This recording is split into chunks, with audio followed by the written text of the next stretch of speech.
All right, I hate asking for help. I'm not asking for any handouts, but I'm a small business owner that is directly being affected by the 104% tariff that has been put on China.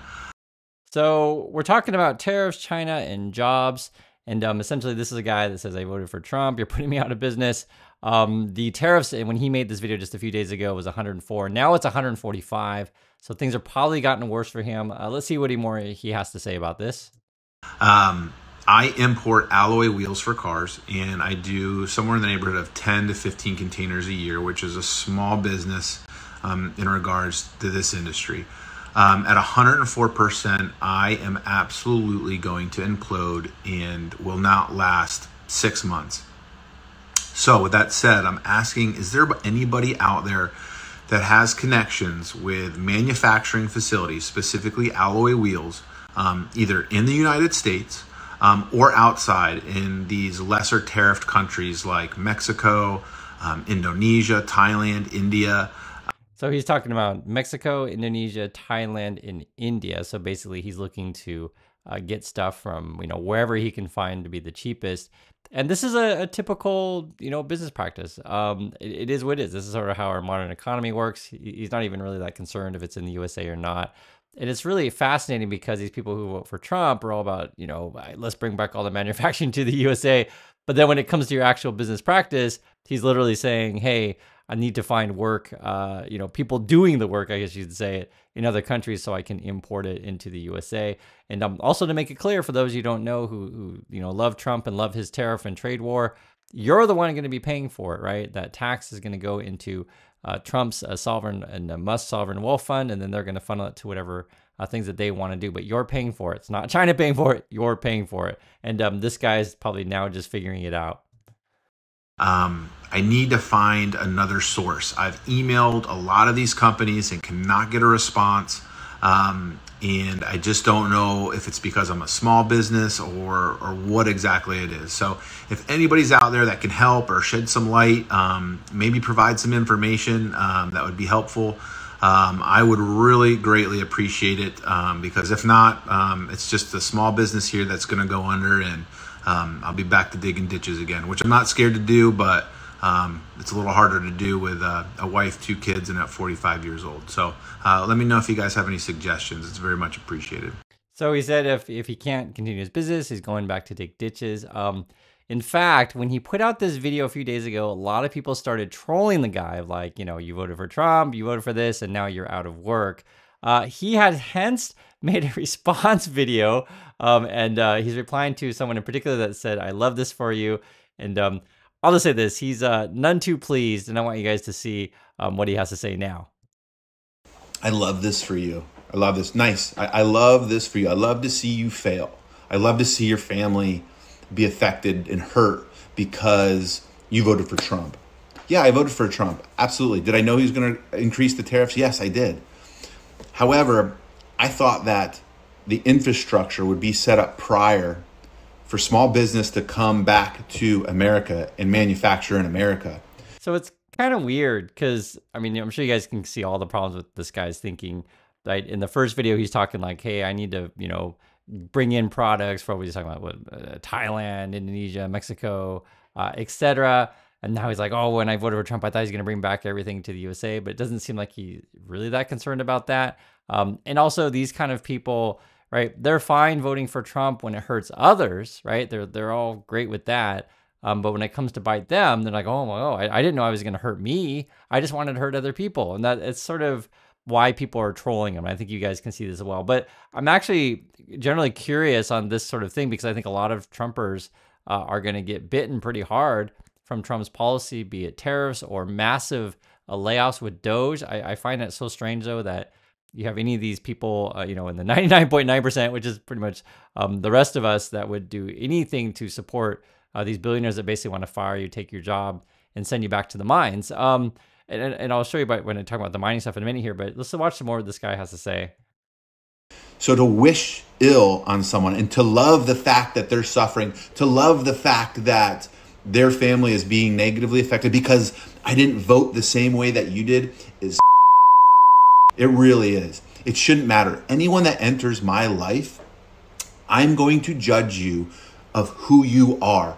So, I don't know this guy, but this is his business, right? His business is use the labor of people in other countries, right? So, go back 100 or so years, this guy would have been, the particular owner of a plantation, and he's fine with, exploiting people's labor in the fields, right? That kind of thing. And then his job these days is probably, type on a computer and have stuff sent and back. And then now he's selling wheels for people with cars.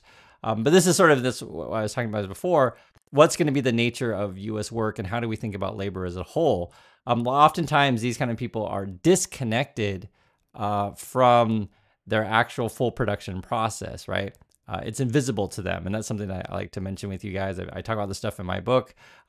Your views change when you go overseas and you actually visit some of these places where many of the products that we use in the USA and otherwise, like where they come from and the types of people who are essentially make the world go round. Like, we're all connected. And so it's interesting how he's an upset individual, which I understand, right? No one really wants to pay tariffs or lose their job. But I think the other part of the irony is like, well, literally you voted for it. That's why we're mocking you. Let's see what Maury has to say about this. How you are as a human being. Are you kind? Are you polite? Are you sincere? That's how I judge you, not who you voted for. I've got far left-leaning friends. I got far right-leaning friends. It doesn't matter to me. I like you based on who you are. But to see someone hurt and their business fail and their family be affected because they didn't vote the way you did, I'm sorry, a lot of you. I'm sorry. We should all care about each other regardless of who we voted for. So I agree. We should all care about each other. But like, the reason why we're making fun of you, dude, is because you put us in this situation. So it's kind of crazy, his reaction to this stuff. But I think we're going to see a lot of this kind of stuff coming from the Trumpers. That's why it's interesting to watch this stuff. And unfortunately, this is just how it is. A lot of people are going to get hurt by these policies. So I guess now these people are coming to the realization that they made a mistake and they just don't want to admit it. I think that's what we're seeing here. I'm sorry. I hope you guys can be better people. Good luck. So I hope you guys can be better people. This is what it is and where we are right now. And I wanted to show you this overtly. Elon Musk just tweeted out today, right? We need to shift people from low to negative productivity jobs in government to high productivity jobs in manufacturing, as well as mining and refining of materials. So basically, if you understand what Musk is saying and you put it together with what this guy was saying, how he's losing business to the tariffs, if we have it in Musk and Trump's point of view and world, we're going to send all these guys back to the mines and basically digging ditches, which he said in his first video. So I thought this is interesting. What's all connected. And a lot of people's fortunes and opportunities in life are dictated by who your parents are, right? Where you're born. And I always say the best advice I have for many people is choose your parents wisely. I mention that because when you see something like an Elon Musk or Donald Trump, it's pretty obvious that these people are below average intelligence, talking about Musk or Trump. But because they were born to privileged positions, Musk in the situation of being born on the white side of apartheid, born with emeralds in his pockets, or Trump, born in a situation where his dad can give him a small loan of $1 million, and today's money that would be like $6 million. Like, these kind of people don't realize the type of privileged positions that they have. This is what privilege looks like. The same way with the guy complaining that, I can't exploit people's labor in China anymore. And Trump, I voted for Trump. I didn't think he was going to hurt me. I just want him to hurt other people. And now he's looking to exploit, workers, be it in Mexico, Indonesia, etc., or Thailand. But this is where we are right now. And, guys, when I show you the news or what's going around the world, even if something doesn't directly affect me, it doesn't mean I don't care. So, for example, I've been watching this story closely. I know a lot of people don't pay attention to this one, but this is actually a pretty big story. It was the guy who was wrongly deported to El Salvador, right? The Supreme Court's even like, hey, you got to bring this guy back. And now the Trump people are just ignoring it. So I think we have a constitutional crisis here, even though it doesn't, I'm telling you, it doesn't affect my life personally, but it doesn't mean I don't care about other people. And I think that's how that we should be. And even in the gentleman's case, who's complaining about losing his tariff and stuff like that, I mean, I understand, right? I don't wish ill harm on his kids or anything like that. But I will say it is slightly entertaining, to be honest with you, because he did, vote in this situation. And I think a lot of us, the reason why we have to have this discussion is because we want more people to wake up to the damage that they've done, and don't just think, hey, if I vote for a bad person, he's only going to be a bad person to some of us. These type of people, Musk and Trump, are going to be bad people to all of us. That's who these people are. On top of that, they want to eliminate your education, right? We talk about this stuff. Some of the workers will be rehired. This person, in my opinion, the people that we need, park rangers. I never hate on park rangers. I'm always polite to them and kind to them because I'm happy for their work. We have park rangers in our community, but again, Musk's point of view is that all these people should go back to work in the mines and do better productive jobs. It's interesting because like these kind of jobs may be invisible to a lot of people, say the IRS, and some people might out there like, oh, I hate the IRS, etc. And you have to understand that one, these are real people with real jobs. Two, the reason why Musk and Trump want to get rid of these types of jobs is so there's no regulations on them, and they continue to do their corrupt things and again put money in their sovereign wealth fund. Now, these kind of people have actually been debating the nature of work and what the American economy is going to look like. I wanted to have a little bit of the debate. Be more precise. We have 4% unemployment at the record low of our lifetimes. And do you think Americans want to work in these factories? And if so, which factories? Obviously, pharmaceuticals, that's a dependency. Obviously, building ships and weapons, that's a dependency. I think we can all agree on that. And that might be low hundreds of thousands of jobs. Do you believe we should be making Nike sneakers here? Do you believe we should be making jeans here again? What would be the objective measure of success? Like a certain number of jobs, certain number of factories, certain types of factories? Because the other piece that I don't understand, and maybe you could inform me here, Sachs, is number one, who's going to do this work if we're going to be deporting millions of people, and we have the lowest unemployment of our lifetimes, and we have automation coming to these factories, and Americans don't want to take these jobs historically? How is this all going to work? It seems a bit farcical to me that we're going to bring these things back. I don't think the millions of Americans who lost their jobs in the heartland because we let China into the WTO, which is something that Larry, I think, supported and championed. We're talking about decades ago, though, right? Yeah. That's what started this whole thing. Yeah, okay. I don't think those millions of people want to lose their jobs. So, you're talking nonsense. What are you talking about, Larry? Respectfully, David. You were Treasury Secretary when we walked China into the WTO, and you were just still defending it. I was just watching an interview. Hold on, Larry.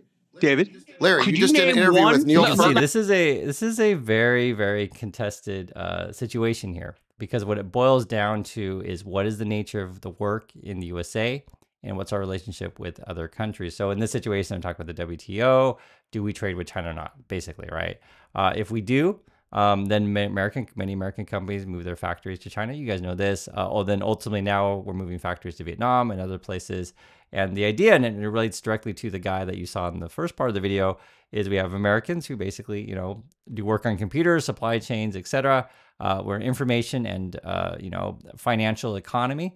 And then we rely on the labor of other countries. And the question would be, which jobs, say in manufacturing, do we need in USA? And earlier on, the one guy was saying basically, hey, stuff related to national security, be it pharmaceuticals, be it defense building, these kind of things, we definitely need to have that kind of stuff. I don't disagree with any of these things, but I think a lot of this discussion, right, of what we should have and what we should have in USA, a lot of people haven't thought about so deeply. And when the Trump people come in and say, hey, we have to deport all of these people who build our houses, who put roofs on our heads, and I'm referring to illegal workers, right? Or illegal immigrants, however you want to say this, or undocumented workers, different way to say it.